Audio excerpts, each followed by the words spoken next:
In old school Dungeons & Dragons, taking a rest doesn't make you a hero. It just keeps you alive. And lately, this place, our online TTRPG community space, has been making me feel a bit like a Dungeon Crawl Classics character, regaining only 1 hit point per rest between the grind set hype around hot new games and the looming AI, and now this rise of scammy Kickstarters, and yeah, personally, a huge life change just recently. Exciting, but stressful. And I know at any given time, a lot of you are feeling that too, just to different degrees. So I've been thinking a lot about rest and how either I need a long rest away from this place, which I don't want to do, or I gotta find the heroic resources that I need to keep moving. Wink at everyone who's been asking me to talk about Draw Steel, we got some today. Thus, I promise this video is not a total downer. It is a meta-analysis on rest and recovery mechanics across 10 different RPGs, where we'll discuss how they steer the genre and tone of your game, and yap a little on the lessons about rest that we can learn from these games IRL. Because I'm Bob. This is where we learn how to have more fun playing RPGs together, and right overhead. But before we dive in, another thing that inspired this video and has genuinely improved my rest in just the last week or so was investing in a new quality bed. This video is sponsored by FlexiSpot for their Kana Japanese joinery bed and nightstands. Regular viewers know that Grace World Destroyer and I just moved into our first house, and one of the first things we wanted to upgrade was our bed, looking for warmer, natural materials, ideally with a more minimalist style. So this bed was a perfect fit. Yeah, the Japanese joinery isn't just like a gimmick in the title. It's constructed with all wood joints, not a bunch of screws or bolts that might loosen up or get creaky over time. And the wood used, called rubber wood, is naturally durable, resistant to warping, more affordable than most common hardwoods, and fun fact, generally sustainable because it is harvested after this tree's optimal lifespan for producing latex, hence the name. So we selected the wood headboard, but you can get a pillow board or no headboard at all. And we love these matching nightstands, each with a nice big surface for RPG books. Even the space under the bed, a 10-inch clearance, leaves a lot more room for storage than our old bed. And equally impressive, this thing shipped to us in literally 2 days. Then the assembly was a breeze, and now we have this beautiful bed in our new home. And you too can click the link below to experience the FlexiSpot bed frame for yourself. Don't miss out, use our exclusive code JPBF for an instant discount, and transform your sleep with comfort, convenience, and unmatched value. Seriously, if this sponsorship didn't work out, Grace and I were still planning to buy this bed. Okay, how come nobody told me my hair was going bonkers in that last clip? AD&D. Adventure, rest for a comically long time, repeat. From Advanced Dungeons & Dragons 1E. For each day of rest, a character will regain 1 hit point.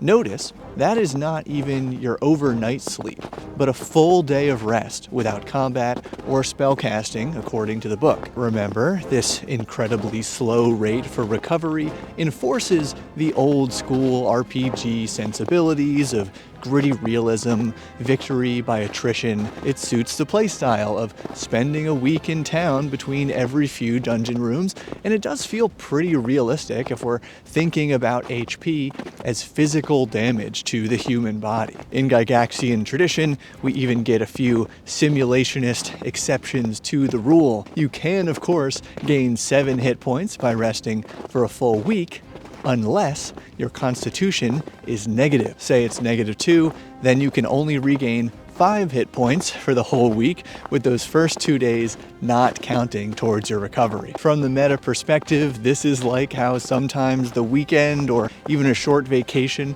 is just not enough time to actually feel recuperated, especially if you spend too much of that precious free time doom scrolling about the death of RPGs or YouTube or art or the world as we know it. Or if you're just busy with other stuff. That is exactly what hit me when I took a little break from posting on YouTube in December. Wasn't scrolling very much either, but I was prepping my Kickstarter and learning how mortgages work and then moving and doing a bunch of DIY renovations all at the same time. So back to the games. The critical point to understand here is that this original fantasy RPG rest mechanic goes way beyond old school sensibilities and playstyle into real-life game scheduling for the players and the Dungeon Master. Quote, "You cannot have a meaningful campaign if strict time records are not kept." That infamous line, also from the AD&D Dungeon Master's Guide,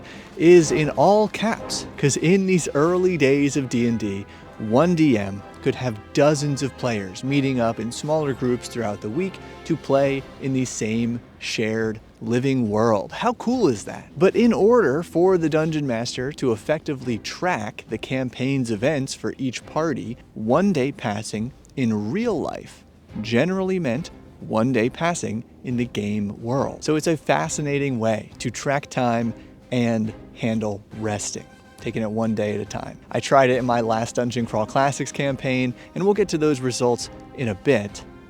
But you can probably tell how this rule hinders play for groups who want to meet up more than once per week. Back in the day, this rule would have forced those groups to homebrew things like time passes, you're all healed, or to create the very concept of short rest during an adventure so the characters can relax for a bit, take a breather, lick their wounds, and then keep going. That short rest idea also feels realistic depending on your interpretation of hit points, and it is supremely important to the more heroic and super heroic genres and playstyles that we'll talk about right after the OSR.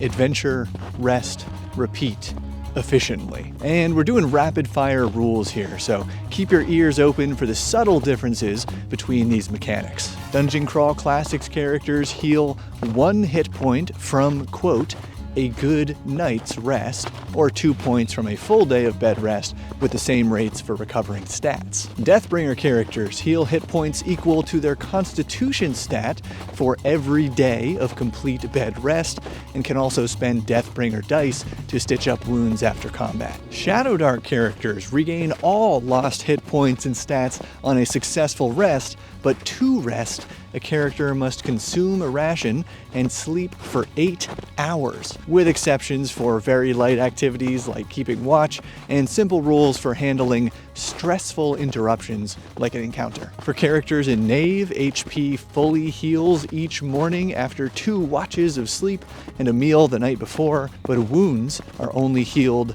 in a safe haven. I'd be remiss not to mention that skate wizards recover 1 health when they eat a meal, preferably a burrito, and get a full night of rest. 24 hours of rest in a safe location restores all health to injured PCs. Meanwhile, in Vagabond, rest requires a shift of light to no activity.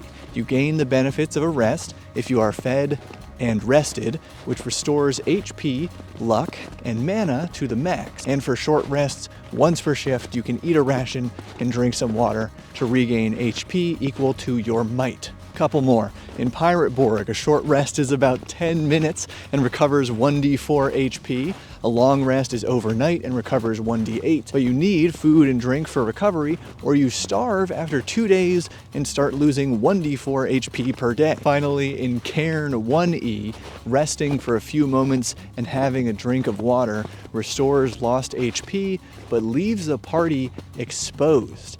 Ability loss, which is kind of your main health pool in Cairn, can usually be restored with a week's rest, facilitated by a healer. So you see, across the broad, old-school family of modern RPGs, the main thing they have in common here is rooted in AD&D. You cannot fully, or at least reliably, rest and recover while you are on an adventure, bolstering this survival genre and a playstyle where you deplete resources in the dungeon or the wilderness or both, then must return to civilization or some other safe haven to regroup. And there's probably a lesson in here about work-life balance, but right now I'm jazzed up about the mechanics. So yeah, I like how these mechanics create a rhythm of play. It's a simple back and forth structure that encourages the players to adventure once they are fully restocked and pressures them to push their luck a little further every time their HP ticks down in the dungeon, such that every hit taken means a tactical and creative decision point for the party, demanding an answer to the question, what can we do to survive this encounter? And I love how each game takes the 1,000 or so words used to describe healing in AD&D, condenses it into a couple sentences at most, and evolves its own slightly different rest mechanic. Now let's briefly go over that DCC campaign. So the characters would heal only 1 or 2 HP per night in real time, and it was fun for longer than anyone thought it would be. But eventually my wizard players realized that with about a week or more between sessions, they were basically getting a bunch of free points for stats to burn for their enhanced spell casting. That's another rule unique to DCC, and the other players eventually decided that was not very fun. But therein lies the important lesson for this section. What works for somebody else, what keeps them going, might not work for you. So my somewhat ironic recommendation here, because this worked for me last year when I was actually keeping track of it, is to create for yourself a good day checklist. My list had 5 things on it. Talk with Grace, talk with my parents or my friends, walk outside or exercise, do something creative, listen to music, or read. That list became my instructions for what to do when I was feeling exhausted or stressed, and doing just a few of those things per day left me feeling like it was a good day regardless of whatever else happened. I really gotta start keeping track of that again. So please share with the rest of us down in the comments, what are some things that would be on your good day checklist? Because it just might help somebody else out. And hold on. Maybe I'm getting ahead of myself, because that's not so much about resting as it is about finding the actions that keep you going, aka your heroic resources. Draw steel. Adventure, adventure, adventure. Obviously, this is no deep dive into the game, haven't played it yet, only read a little bit, but this heroic resources part fascinates me for how it does not break, but bends the mold for the structure in the kinds of games that I normally prefer to play. Because first of all, yeah, genuinely resting in Draw Steel is like those other games. You regain your full stamina and recoveries, basically HP and short rest tokens, it seems, by taking a respite.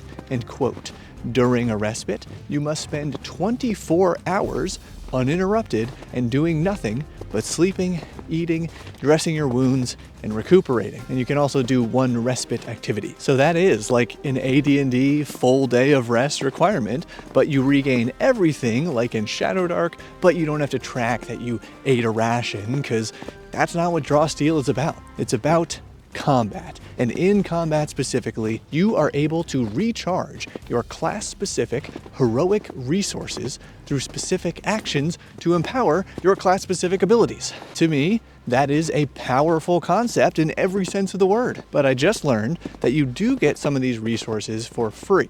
At the start of a combat, every class gains a number of their heroic resource equal to their number of victories, which is not their level or XP, but I think for right now it's okay to pretend that's what victories are. And depending on your class, you either get 2 or 1d3 of your resource at the start of every round in combat. But the actions to gain more are totally unique to each class. To name a few, the Censor, who seems like a very hardcore paladin, gains Wrath when they take damage from or deal damage to a creature affected by their Judgment ability. And again, they can spend Wrath to enhance other abilities. The Fury, like a barbarian, gains Ferocity the first time they take damage or are reduced to half health or go down. And for this class, the higher their Ferocity pool, the more powerful their other abilities become. And then the Talent, a full-on psychic warrior, bends the mold further by spending clarity into the negative, which strains their psionic abilities, boosting some effects, but always with a unique trade-off. I haven't checked if every class has its own take on heroic resources, reinventing the wheel like that, but so far, those are some pretty slick wheels. Honestly, it was fun just skimming these rules because everything seems to reference at least one other mechanical term, so then you jump to figure out what that term means, and before it know it, you're building your vocabulary of draw steel mechanics. I can see how another version of me with greater available bandwidth to learn a whole new system would be all over this, but per the wider context of this video, I'm gonna have to keep taking draw steel one bite at a time like everything else right now. But please let me know if you're interested in hearing more about this game or any of the games mentioned today, and give this video a thumbs up. If you liked it, check out this cool video on your screen, and big thanks to our sponsor and the builder, patrons, and YouTube members for making all this possible. Keep building.